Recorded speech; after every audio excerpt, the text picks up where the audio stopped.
ఈ సందేశాలను amazing facts ministry స్నేహితులు మీ కొరకై సమర్పిస్తూ ఉన్నారు.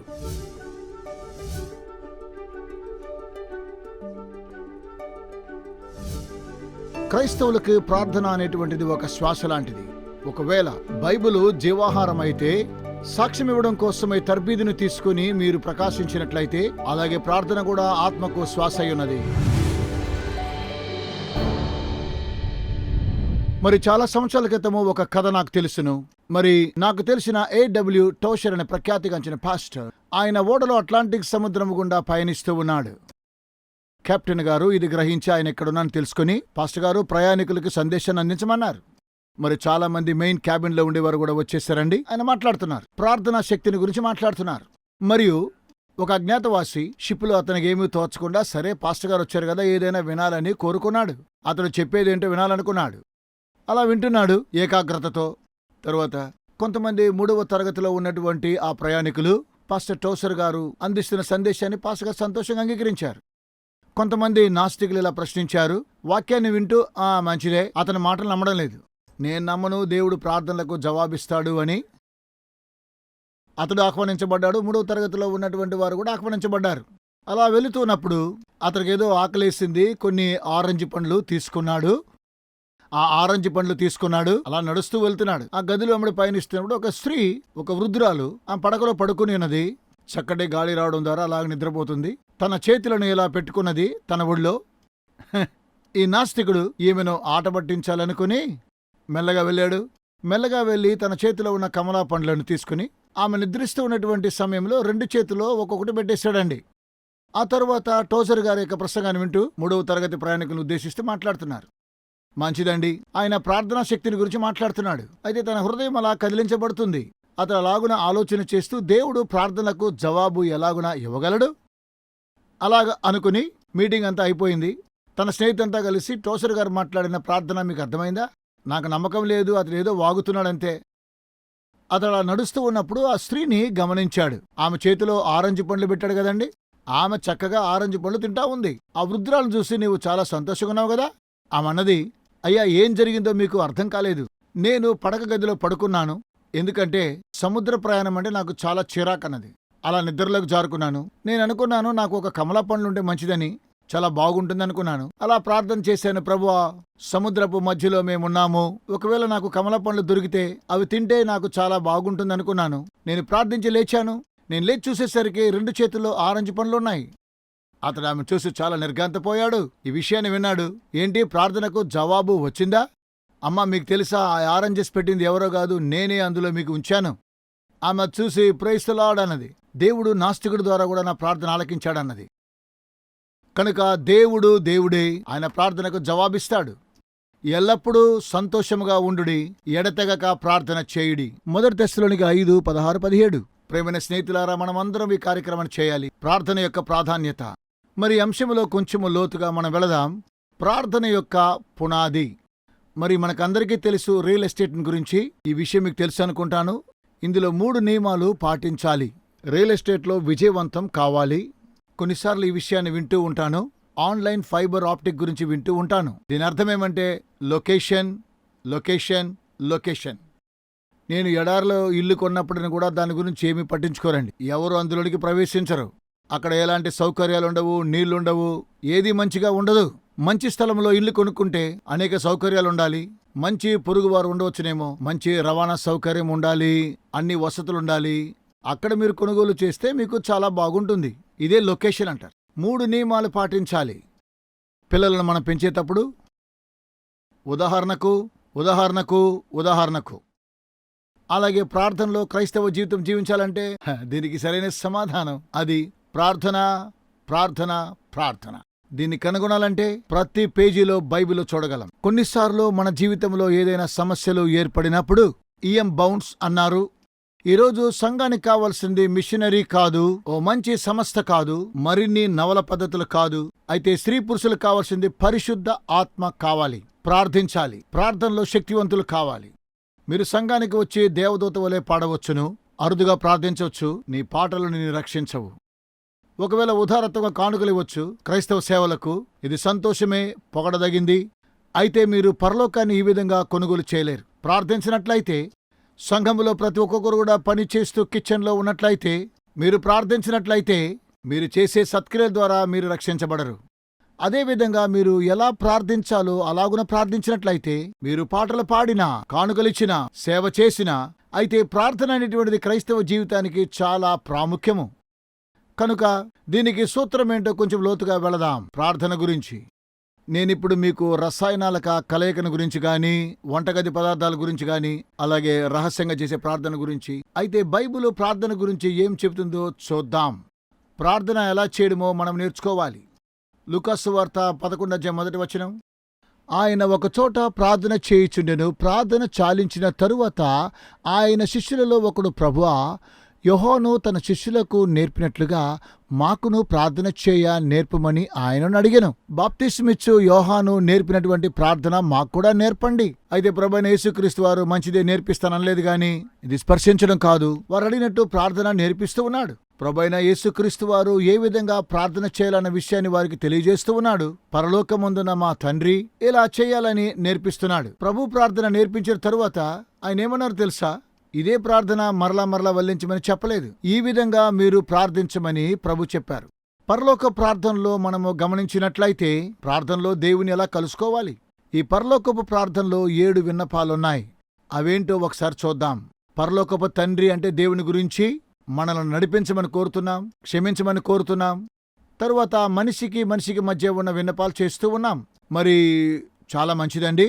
మరి మనం ఇలాగున చేసినట్లయితే నడిపించండి, క్షమించండి, పోషించండి, ఇవన్నీ కూడా నీ నామము నీ రాజ్యం వచ్చునుగాక. ప్రభు ప్రార్థనలో మనిషికి దేవునికి మధ్య ఉన్న సంబంధాన్ని గురించి మనం మాట్లాడుతున్నాం. అలాగే మనుషుల మధ్య ఉన్న బాంధవ్యాన్ని గురించి మాట్లాడుతున్నాం. ఇంకొన్ని విషయాలు ప్రభు ప్రార్థనలో ఉన్నాయి. అందులో నేను అనే పదం కనిపించదు. బోధించండి, నడిపించండి, పోషించండి అని ఉండదు. మమ్మల్ని నడిపించండి, బోధించండి, పోషించండి అని ఉంటుంది. అలాగే మీ రాజ్యము, మీ మహిమ, మీ నామము అని ఇలాగుంటుంది. విజయవంతమైన ప్రార్థనకు సూత్రమేమనగా దేవునితో ప్రారంభించాలి. అలాగే ఇతరుల గురించి ఆలోచించాలి. గొప్ప ఆజ్ఞలేంటి? మీ పూర్ణ హృదయంతో దేవుని ప్రేమించాలి, నిన్ను వలె నీ పొరుగు వారిని ప్రేమించాలి. కొంతమంది దీన్ని సంతోషానికి సూత్రము అని అంటారు. యేసు, అలాగే ఇతరులు, అలాగే మీరు. JOY ప్రారంభము జీసస్, అదర్స్, యు. ఈ వరుస క్రమంలో మీరు ఇలాగున చేసినట్లయితే చివరిగా మీరు సంతోషాన్ని అనుభవిస్తారు, దీవించబడి ఇతరులకు సాయం చేస్తారు, ఇతరుల కోసం ప్రార్థిస్తారు. అలాగే చెయ్యాలి. ప్రార్థనలో మనసు సంతరించే వారి గతి ఏంటి? మీలో ఎవరైనా ఈ సమస్యను ఎదుర్కొన్నారా? ఇందులో క్రమశిక్షణ ఉంటుంది. కొన్నిసార్లు మనము చిన్నవారుగా ఉన్నప్పుడు సులభంగా పరధ్యానమవుతాం. చిన్నపిల్లలు స్కూల్లో ఏం నేర్చుకుంటారనగా వారు ఏ విధంగా కేంద్రీకరించాలని, దేని నేర్చుకోవాలో దాని పట్ల ఆసక్తి కలిగి ఉంటారు. క్రైస్తవుడుగా మీరు ఎదుగుతూ ఉండగా మీ మనస్సు పరధ్యానంలోనికి వెళుచున్నప్పుడు మరి మరలా వాటిని తిరిగి తీసుకురాలేము. ఆ సమయంలో పరిశుద్ధాత్మ గురించి మనము ప్రార్థించాలి. గతంలో ధ్యానించాం కదా. దేవా, ఆత్మలో ప్రార్థన చేయడానికి సాయం చేయమని కోరాలి. ఎప్పుడైతే మీ మనస్సు పరధ్యానంలోనికి వెళ్ళిపోతుందో, అనేకమైన ఆలోచనలతో ఉంటుందో, వాటిని మీ దృష్టిలోనికి తీసుకురావాలి. మీరు దేవునితో మాట్లాడేటప్పుడు ఒక విషయం గమనించండి. మతపరమైనటువంటి తర్బీదు మీరు చేయడం లేదు. మీరు సర్వశక్తి కలిగినటువంటి సృష్టికర్త యొక్క సాన్నిధ్యంలో ఉన్నారని మీరు మర్చిపోకూడదు. ఆయనతో మీరు మాట్లాడుతున్నారు. ఈ విషయాన్ని మీరు గ్రహించాలి. కొన్నిసార్లు మీ పిల్లలకి ఏదో బోధిస్తూ ఉన్నప్పుడు, మీ గురించి కానీ ఇతరుల గురించి మాట్లాడేటప్పుడు ఒకసారి మా వైపు చూడమంటాం, ఏకాగ్రత చూపించమంటాం. మీరు మాట్లాడుతూ ఉన్నప్పుడు ఆ చిన్నవాడు ఇలా తల తిప్పుకున్నట్లయితే అది మంచిది కాదు. కొన్నిసార్లు మనము ఇలాగే ప్రార్థిస్తూ ఉంటాం. ఏదో మతపరంగా చేసినట్టుగా ఎలా ప్రార్థన చేస్తూ ఉంటాము. తర్వాత మరో ప్రాముఖ్యాంశానికి వెళ్ళిపోతాం. మీరు ప్రార్థన చేస్తూ ఉన్నప్పుడు అవే మాటలు వల్లించకూడదు. ఎందుకంటే మనం దీన్ని గ్రహించాలి. నీకేం కావాలో దేవునికి అర్థం కాదని కాదు, ప్రత్యేకంగా మనము దేని గురించి ప్రార్థన చేయాలన్న విషయాన్ని మనము గ్రహించాలి. ప్రతిసారి కూడా మీ గురించి, మీ యొక్క అవసరతల గురించి ప్రార్థన చేయడం కాదు, కానీ అలా చేయకూడదు. ఇతరుల గురించి కూడా ప్రార్థించాలి. ఒకసారి నాకు టెక్స్ట్ మెసేజ్ ఇలాగున పంపించారు. మా గురించి ప్రార్థించమన్నారు. వెంటనే నేను ఆఫీసులో కుర్చీలో నుంచి దిగి నేను మోకరించి వారి కోసము ప్రార్థించాను. సహజంగా ప్రజలందరూ కూడా పాస్టర్ డగ్ గారు దీని గురించి దాని గురించి ప్రార్థించమంటారు. సరే ప్రార్థిస్తాను, తర్వాత మర్చిపోతానేమో. కొన్ని సంవత్సరాల క్రితం ఈ విషయాన్ని నేను నేర్చుకున్నాను. నేను ప్రార్థించకపోతే ఇవన్నీ కూడా న్యాయ తీర్పులో వస్తాయని గ్రహించి ఎవరైనా పాస్టర్ డగ్ గారు ప్రార్థించమని కోరినట్లయితే వెంటనే ప్రార్థిస్తాను. ఇప్పుడే మనం ప్రార్థించుదామంటాను. అలాగే మీరు దేని కొరకైనా ప్రార్థించాలి అని అనుకున్నప్పుడు సమయాన్ని కేటాయించకూడదు. అదే క్షణంలో మనం ప్రార్థించాలి. అలాగే ప్రార్థనలో కొన్ని ప్రాముఖ్యమైన అంశాలు మనము చూద్దాము. ఈ తెరపై ఉన్న కొన్ని సూత్రాలు చూద్దాం. ప్రభు ప్రార్థనలో ఎలాంటి సూత్రాలున్నాయో మనం చూద్దాం. ఆరాధన, అలాగే ఒప్పుకోలు, దీన్నే పశ్చాత్తాపం అంటారు. కృతజ్ఞత, ఎల్లప్పుడూ దేవునికి మనం కృతజ్ఞతాస్తుతులు చెల్లించాలి. ఆ తరువాత విజ్ఞాపన, మీ విజ్ఞాపన కోసం ప్రార్థించడం కాదు, ఇతరుల గురించి విజ్ఞాపనం చేయాలి. విజయవంతమైన ప్రార్థనలకు సూత్రాలు ఉన్నాయి, అవి పాటించాలి, వాటి మీద మనం దృష్టి ఉంచాలి. మూడవ అంశాన్ని గురించి మనం మాట్లాడుకుందాం. ప్రార్థన యొక్క తరచుదనాన్ని గురించి మాట్లాడుకుందాం. మీకందరికీ కథ తెలుసు అనుకుంటాను. దానియేలు సింహాల గుహలో ఉన్న విషయం. దానియేలు గ్రంథం 6వ అధ్యాయం 10వ వచనంలో, సమస్య వచ్చినప్పుడు దానియేలు తన మేడగదిలోనికి వెళ్లి కిటికీలు తెరిచి మోకరించి దినమునకు ముమ్మారు ప్రార్థన చేసినట్లుగా మనము చూస్తూ ఉన్నాం. దానియేలు ముమ్మారు ప్రార్థించడానికి ఒక కారణము కలదు. దానియేలు బైబిల్ గ్రంథాన్ని చదివేవాడు. దావీదు రచించిన కీర్తన గ్రంథం 55లో 17వ వచనం రాయబడినట్లుగా, సాయంకాలమున, ఉదయమున, మధ్యాహ్నమున నేను ధ్యానించుచు మొర్రపెట్టుకుందును, ఆయన నా ప్రార్థన ఆలకించును. ఇది 3 సార్లు ప్రార్థించాలనే ఆదేశం కాదుగాని ఇక్కడ ఉదయకాల సాయంకాల ప్రార్థన గురించి వ్రాయబడింది. ఈ వాక్యాన్ని చూద్దాం. 2వ దినవృత్తాంతంలో 13-11. వారు ఉదయాస్తమయములయందు యెహోవాకు దహన బలులు అర్పించుచు సుగంధ ద్రవ్యములతో ధూపము వేయిచు, వారు అలా చేస్తూ, ఇది ఆలయములో ధూపాన్ని గురించి వ్రాయబడింది. ఈ విషయం ప్రకటన గ్రంథంలో కూడా మనం చూడగలము. ఈ ధూపాలన్నీ కూడా దేవుని పిల్లలు చేసేటువంటి ప్రార్థనలు. బలులు అర్పించడము, ధూపము వేయడము, ఈ సువాసనను దేవుని ఎదుగు పంపించడము, ప్రధాన యాజకుడు మన కోసం చేసే విజ్ఞాపన ద్వారా. అలాగే ప్రభువైన యేసు మన ప్రధాన యాజకుడు కనుక అనుదినము సమయాన్ని కేటాయించి మీ ఆత్మను కాచుకోవడం కోసము మీరు దేవునితో కూడా ఏకమై కొన్నిసార్లు ఉదయం ఆలోచన కొరకు ప్రార్థన చేస్తాం, ప్రాముఖ్యమైన అంశాల గురించి. అలాగే సాయంకాల ప్రార్థనల కృతజ్ఞత అర్పణ చెల్లిస్తుంటాం. మరుసటి దినము మంచి కార్యక్రమం చేయాలని ప్రార్థిస్తాం. ఆయన ఆశీర్వాదాల గురించి ఆయనకు వందనాలు చెప్తాం. ఇలాగున ప్రార్థనలో ఉన్నటువంటి తరచుదనాన్ని మనం చూస్తూ ఉంటాం. ఈ విధంగానే మనము ప్రార్థన చేస్తూ ఉంటాము. దీని అర్థము దినానికి 3 సార్లు చేయడం కాదు. మొదటి తెస్సలోనికీ రాసిన పత్రిక 5, 16, 17 చూస్తున్నట్లయితే దీని గురించి మాట్లాడుకుందాం. మీరు ఉజ్జీవం రావాలంటే ఏం చేయాలన్న విషయాన్ని ఇక్కడ మనం చూడగలము. ఎల్లప్పుడూ సంతోషముగా ఉండుడి, ఎడతెగక ప్రార్థన చేయుడి. పాస్టర్ డగ్ గారు ఎడతెగక ఎలా ప్రార్థించాలి? ఎప్పుడు ఇలాగే మాట్లాడుతున్నారు మీరు. క్రింద పైన చూస్తూ ఉన్నాం, ఏదో పట్టుకోవాలనుకుంటాం, మన పనులు ఎలా చేసుకోగలము? ఎడతెగక ప్రార్థన చేసినట్లయితే ఇవన్నీ సాధ్యమనైతే బైబిల్ ఏం చెబుతూ ఉంది? హనోకు దేవునితో నడిచెను. అలాగే బైబిల్ అంటుంది నోవాను గురించి, అతడు కూడా దేవునితో కూడా నడిచాడు. అబ్రహాము, మోషే, అనేక మంది ప్రవక్తలు దేవునితో నడిచారు. వీరందరూ దేవునితో నడిచిన వారే. ఇది చాలా ఆసక్తికరంగా ఉంటుంది. బైబిల్లో చూసినట్లయితే హనోకు దేవునితో నడిచెను అని. ఆదాం మొదలుకొని 7వ వాడితడు. అతనికి జరిగిన విషయం మనం చూసినట్లయితే మరణము రుచి చూడకుండా అతడు దేవునితో కొనిపోబడ్డాడు. మనము చివరి తరంలో ఉన్నామని నేను అనుకొనుచున్నాను. మరి ఈ విషయాలన్నీ చూస్తున్నట్లయితే మనం ఇప్పుడు ఎక్కడున్నాము? 1000 ఏళ్ల పరిపాలన, క్రీస్తు కూడా మన రాజ్యం చేయబోతున్నాం. ఇలాగున ప్రభువు తన ప్రజలను రూపాంతరపరచాలని కోరుతూ ఉన్నాడు. ప్రభు అయినటువంటి యేసుక్రీస్తు వారు వచ్చినప్పుడు రూపాంతరము చెందడము అని అంటే మరణాన్ని రుచి చూడకుండా ఏలియా కొనిపోబడినట్లుంటుంది. ఇలాగున వీరందరూ దేవుడితో నడిచారు. మర్చిపోకండి, జీవితాలను రూపాంతరపరిచేటువంటి ఉచితమైనటువంటి బహుమానాలు మీ కంప్యూటర్లో గానీ, మొబైల్ డివైస్లో గానీ డిజిటల్ కాపీ డౌన్లోడ్ చేసుకోవచ్చును. మీ ఉచితమైన డిజిటల్ కాపీ పొందడం కోసమే ఈ తెరపై ఉన్న మా వెబ్సైట్ అడ్రస్ ని చూడండి. మునుపెన్నడూ చదవని రీతిలో దేవుని యొక్క వాక్యాన్ని సులువుగా చదవచ్చును. అమేజింగ్ ఫ్యాక్ట్స్ ద్వారా ఎప్పుడైనా ఎక్కడైనా మీకు కావాలంటే మీరు చూసుకోవచ్చు. ఇతరులకు దీనిని పంచండి. మనకు కూడా దేవునితో నడిచేటువంటి అనుభవం కావాలి. దీని అర్థము, ఒక బేకరీలోని ఉద్యోగం చేస్తూ ఉన్నప్పుడు మీరు రొట్టెలు తయారు చేస్తూ ఉన్నటువంటి ఆ యొక్క సమయంలో మీరు దేవునితో మాట్లాడవచ్చు, దేవునితో ఆలోచన చేయవచ్చును. ఇతరులతో మాట్లాడేటప్పుడు కూడా దేవునితో మీరు మాట్లాడవచ్చును. మీరు ఏ స్థలంలో ఉన్నా దేవుని యొక్క ప్రసన్నత అనుభవించవచ్చును. స్నేహితులారా, ఈ కార్యక్రమాన్ని మీరు చేయవచ్చును. మీరు పరిశుద్ధమైన జీవితాన్ని జీవించినప్పుడు ప్రభువు మీ పక్షమున ఉంటున్నాడు. మనము ఆయనతో నడవకుండా, ఆయనను వెంబడించకుండా మనము దూరంగా ఉన్నట్లయితే అప్పుడు మనకు సమస్యలు ఎదురవుతాయి. ఎడతెగక ప్రార్థించండి. లూకా సువార్త 18 మొదటి వచనం. ప్రభువైన యేసు అన్నారు, మీరు విసుగక ప్రార్థన చేయుచుండవలనని ఆయన వారితో ఉపమానము చెప్పెను. పాస్టర్ డగ్ గారు, ఇది ఎలాగునా సాధ్యము? నేను 20 సార్లు చేస్తానంటారు. నేను సంవత్సరాలు చేస్తున్నాను. ఏలియా ప్రార్థన చేశాడు. వర్షం రావడం కోసము 7 సార్లు ప్రార్థించాడు. అగ్ని రావడం కోసం 1 సారి ప్రార్థించాడు.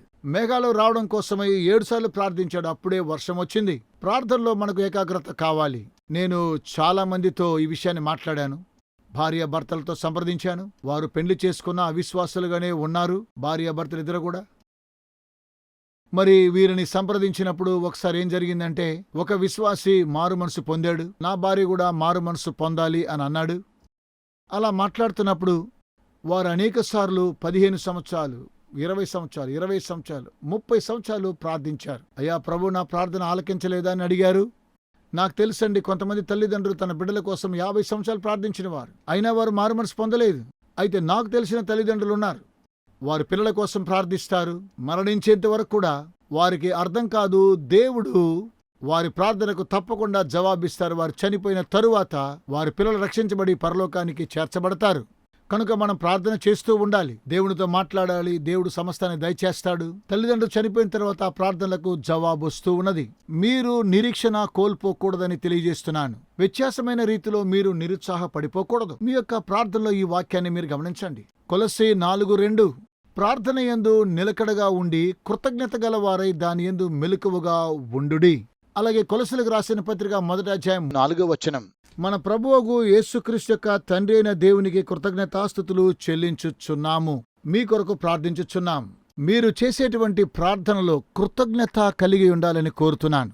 కొంతమంది నాతో ఇలా అన్నారు, ఎప్పుడు మనం కృతజ్ఞులై ఉండాలి? అలా ఉన్నప్పుడు మార్గం ఏర్పడుతుంది, భవిష్యత్తులో లాభం ఉంటుంది. మీకు తెలుసా, నేను కొంతమందికి సహాయపడినప్పుడు వారు వందనాలు చెప్పరు. అయితే ఒకసారి నాకు చాలా బాధాకరంగా ఉండదు, అయితే మరోసారి వారు సాయం చేయలేను. అలాగే దేవునికి కృతజ్ఞులమై ఉన్నప్పుడు భవిష్యత్తులో మనకు లాభకరం ఉంటుంది. అలాగే నేను ఎల్లప్పుడూ దేవునికి కృతజ్ఞులై ఉండాలి. సరే పాస్టర్ డగ్ గారు, నేను శ్రమలో ఉన్నప్పుడు ఏ విధంగా దేవునికి కృతజ్ఞత చెల్లించగలను? దానియేలు సింహాల బోన్లోనికి వెళ్ళడానికి ఏ విధంగా ప్రార్థించాడు తెలుసా? దేవునికి కృతజ్ఞత చెల్లించాడు. కనుక ఎల్లప్పుడూ మనము దేవునికి కృతజ్ఞతలు చెల్లించాలి. కృతజ్ఞతలు చెల్లించడం మర్చిపోకండి. మనం అలా చేస్తే ప్రపంచం మంచి స్థలం అవుతుంది.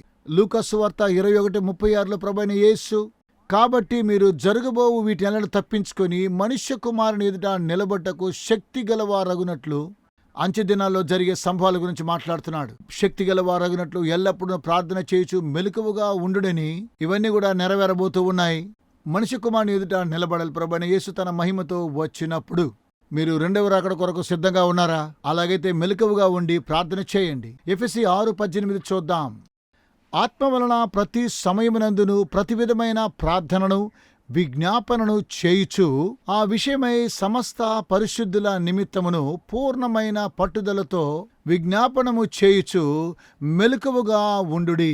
ఇలాగున మనము ప్రార్థన చేయవలసిన వారమై ఉన్నాం. ఇప్పుడు ప్రార్థనలో ఉన్న ధైర్యాన్ని గురించి మాట్లాడుకుందాం. యోహాను సువార్త 15:4లో ప్రభువైన యేసు అన్నారు, నా యందు నిలిచిండుడి, మీ యందు నేనును నిలిచిందును. తీగ ద్రాక్షవల్లిలో నిలిచియుంటేనే గాని తనంతట తానే ఎలాగూ ఫలింపదో, అలాగే నా యందు నిలిచింటేనే గాని మీరును ఫలింపరు. ద్రాక్షవల్లిని నేను, తీగలు మీరు. ఎవడు నా యందు నిలిచిండునో, నేను ఎవని యందు నిలిచిందునో వాడు బహుగా ఫలించును. క్రీస్తుతో నిలిచి ఉండడం, మన ప్రార్థనలో నిలిచి ఉండాలి. మనం క్రీస్తులో ఉండాలి. ఆయన నామాన్ని ప్రార్థించాలి. ఆయన ఆత్మ ద్వారా ప్రార్థించాలి. ఆయన నామమున మనము ప్రార్థన చేయాలి. ఆయన నామాన్ని మనము చివర్లో వినియోగించాలి. యేసు నామమున ప్రార్థించుచున్నాము అన్న వెంటనే అది జరుగుతున్నది. ప్రార్థన ముగించిన తర్వాత యేసు నామము ఒక ముద్ర లాంటిది. ఆయన నామము ద్వారా అప్పుడే ప్రార్థనలో సమర్థత కలిగి ఉంటాం. ఆయన యొక్క నామము ద్వారానే మన ప్రార్థనలకు అధికారం ఉంటున్నది. మనము క్రీస్తు ఆత్మ కలిగి ఆయన నామమున ప్రార్థించాలి. 1 యోహాను 2:24, అయితే మీరు మొదటి నుండి దేనిని వింటిరో అది మీలో నిలువనీయుడి, మీరు కూడా కుమారుని యందును తండ్రి యందును నిలుతురు. తండ్రితో కూడా మీరు ఉండెదరు. ఎవరైతే ఆయన యందు నిలిచి ఉంటారో వీరే ప్రార్థనలో పట్టుదల గలవారు. వారు పాపము చేయరు. కొన్ని వాక్యాలు మనం చూద్దాము. భౌతిక సంబంధమైనటువంటి ప్రార్థనలు, ప్రార్థనలో ఉండేటువంటి భక్తి భంగిమల గురించి మనము మాట్లాడుకుందాం. అపోస్తలుల కార్యం 21:5, ఆ దినములో గడిచిన తరువాత ప్రయాణమై పోవుచుండగా భార్యలతోనూ పిల్లలతోనూ వారందరూ మమ్మును పట్టణము వెలుపలి వరకు సాగనంపవచ్చిరి. వారును మేమును సముద్ర తీరమున మోకాళ్ళుని ప్రార్థన చేసి, ఎలాంటి పరిస్థితుల్లో కూడా వారు ప్రార్థించారు. మనము సింహాల గుహలో కూడా ప్రార్థించగలము. మన చుట్టూ పులులుంటే కూడా ప్రార్థించగలము. ఈత కొడుతూ ఉన్నప్పుడు ప్రార్థించవచ్చు. పేతురు మునిగిపోతూ ప్రార్థించాడు. యెహోషాపాతు సైన్యములో ఉన్నప్పుడు ప్రార్థించాడు. సైన్యాన్ని నడుపుతూ రథములో కూడా ఉండి ప్రార్థన చేశాడు. యోనా చేప కడుపులో ఉండి ప్రార్థించాడు. నెహెమ్యా దేవాలయమును కడుతున్నప్పుడు మరియు రాజ సముఖంలో కూడా ప్రార్థించాడు. ఏలియా అరణ్యములో ప్రార్థించాడు, పౌలు ప్రయాణంలోని ప్రార్థించాడు, ఎలీషా అటకపై ఉండి ప్రార్థించాడు, దావీదు గుహలో ప్రార్థించాడు, ఫిలిప్పు చెట్టు కింద ప్రార్థించాడు. ఏ స్థలమైనా ప్రార్థించవచ్చు, ఎల్లప్పుడూ ప్రార్థించవచ్చు. అలాగే ప్రతిసారి కూడా ఆరాధనా సమయంలో మనము ప్రాముఖ్యంగా ప్రార్థించాలి. దేవుని ప్రజలు మోకరించాలి దేవుని ఎదుట ప్రార్థించేటప్పుడు. ఈ విషయమై కొన్ని మాటలు చూద్దాం. అపోస్తుల కార్యం 9వ అధ్యాయం 40వ వచనం.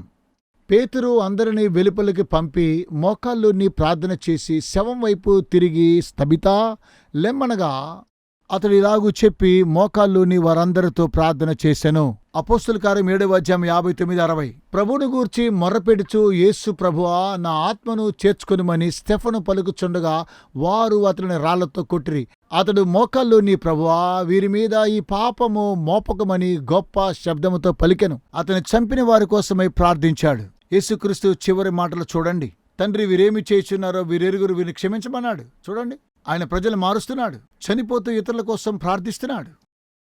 ఇది ఆత్మ ద్వారా చేసే ప్రార్థన. అలాగే ఎఫెసీయులకు రాసిన పత్రిక 3:14లో ఈ హేతువు చేత తండ్రి ఎదుట నేను మోకాళ్ళుని ప్రార్థించుచున్నాను.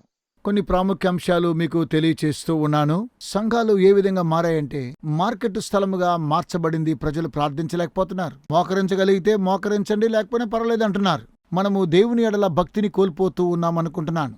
మనము దేవుని యొద్దకు వచ్చినప్పుడు వ్యక్తిగతమైన ప్రార్థనలో మనం మోకరించాలి. కొంతమంది వృద్ధాప్యంలో ఉన్నారు కాబట్టి దేవుడు దాన్ని అర్థం చేసుకోగలడండి. ఆయనకు తెలుసండి. ఇది ఆచరణాత్మకంగా కాదు గాని నేను కొన్ని స్థలాలు దర్శించాను.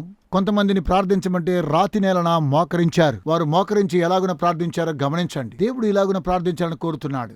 అయితే మనము ఆచరణాత్మకంగా ప్రార్థన చేసినట్లయితే ప్రార్థనలో ఉండేటువంటి ఒక ప్రాముఖ్యతను మనము భక్తి భంగిమను ఆచరించాలి దేవునితో మాట్లాడుతున్నప్పుడు. తరువాత ప్రార్థనలో ఉన్న ఉత్సాహాన్ని చూద్దాం. దీని అర్థము మీరు ప్రాణాత్మలతో ప్రార్థించాలి. హెబ్రీయులకు రాసిన పత్రిక 11:6. విశ్వాసము లేకుండా దేవునికి ఇష్టుడయ్యుండుట అసాధ్యము. దేవుని యొద్దకు వచ్చువాడు ఆయన ఉన్నాడనియు తన్ను వెదకు వారికి ఫలము దయచేయువాడనియు నమ్మవలెను గదా.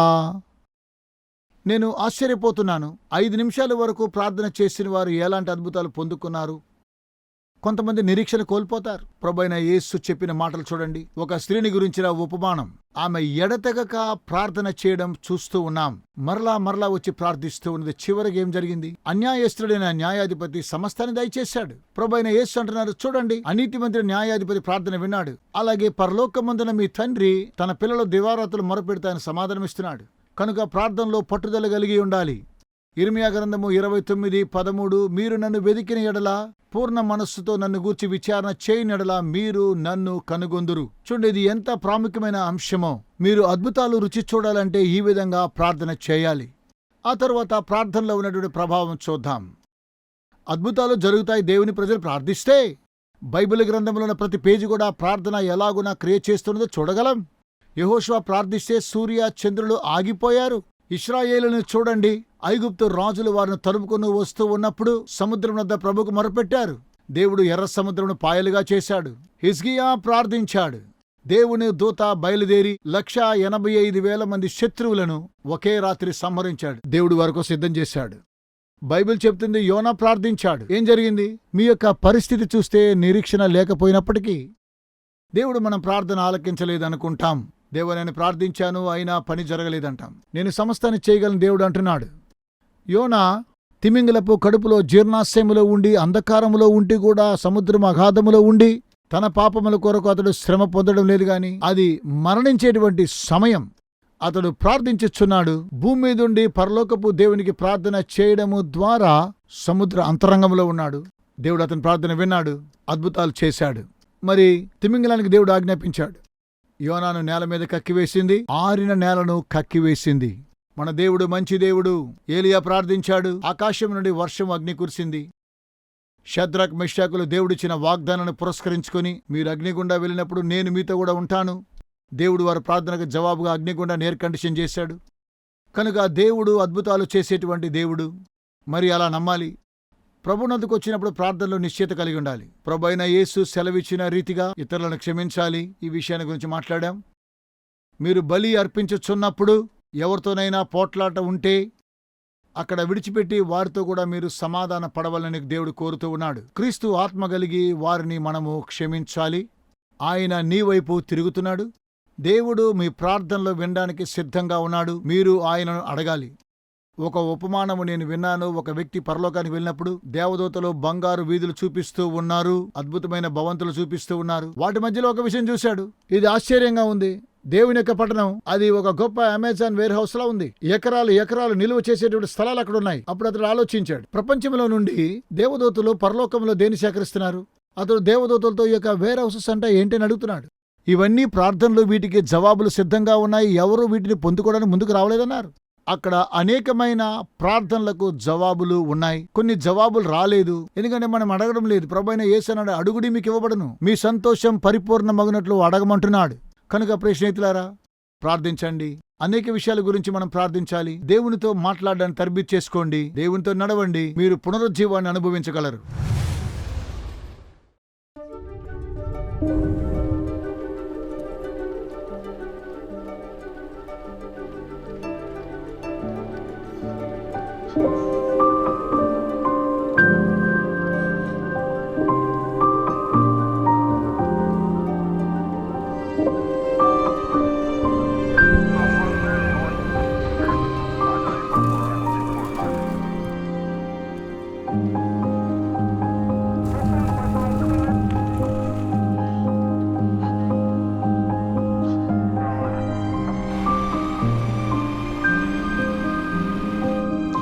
ఇకపై నొప్పి లేదు, బాధ లేదు. ఇకపై పోలీస్ స్టేషన్కి వెళ్లాల్సిన పని లేదు, వ్యాధి లేదు, మరణము లేదు, ఇక శ్రమలు లేవు.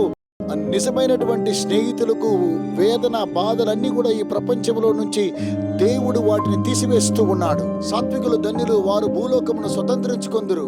నేను ఆకలిగొంటిని, మీరు నాకు ఆహారాన్నిచ్చితిరి.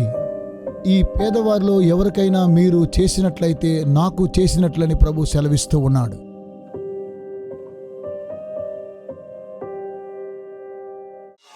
విచ్ఛిన్నమైపోయినటువంటి ప్రపంచంలో దేవుని యొక్క ప్రణాళిక ప్రవచనాల ద్వారా మీరు తెలుసుకోవాలని కోరుతూ ఉన్నారా? ఆచరణాత్మకమైనటువంటి గొప్ప సవాళ్లను మీరు ఎదుర్కోవాలనుకుంటే మిమ్మల్ని ఉత్తేజపరుస్తున్నాం, ఉత్సాహపరుస్తున్నాం. అమేజింగ్ ఫ్యాక్ట్స్ వారు బైబిల్ చదువుకునేటువంటి గైడ్స్ మీ కొరకై 27 పుస్తకాలను మీకు అనుగ్రహిస్తున్నారు. అద్భుతమైనటువంటి గ్రాఫిక్స్ ద్వారా మీరు అర్థం చేసుకోవడానికి నేరుగా మీకు సమాధానం దయచేస్తూ ఉన్నారు. ప్రతి చదువుకునేటువంటి ఈ గైడ్ ద్వారా బైబిల్లో సరైన సమాధానం గ్రహించుకోగలరు. మీ జీవితంలోని ప్రాముఖ్యమైన ప్రశ్నలకు సమాధానం ఇస్తుంది. ఏ విధంగా మీరు సంబంధాన్ని పెంచుకోగలరు? ప్రభువైన యేసుక్రీస్తు వారు ఎప్పుడు రాబోతూ ఉన్నాడు? ఇంకా ఎన్నో విషయాలను తెలుసుకోవచ్చు. భవిష్యత్తులో ఈ యొక్క విలువైన విషయాన్ని కోల్పోకండి. మీ జీవితాన్ని రూపాంతరపరుస్తూ ఉన్నాయి అమేజింగ్ ఫ్యాక్ట్స్ వారు ఇచ్చేటువంటి బైబిల్ చదువుకునే పుస్తకం. ఇవి మీకు ఇంగ్లీష్ లోను, హిందీ, తమిళ్, తెలుగులో మీకు లభిస్తూ ఉన్నాయి. వేచి ఉండకండి. వెంటనే మీ యొక్క స్టడీ గైడ్స్ ను ఇప్పుడే ఆర్డర్ చేయండి. AFTV.in అనేటువంటి మా వెబ్సైట్ ని సంప్రదించి వెంటనే పొందండి.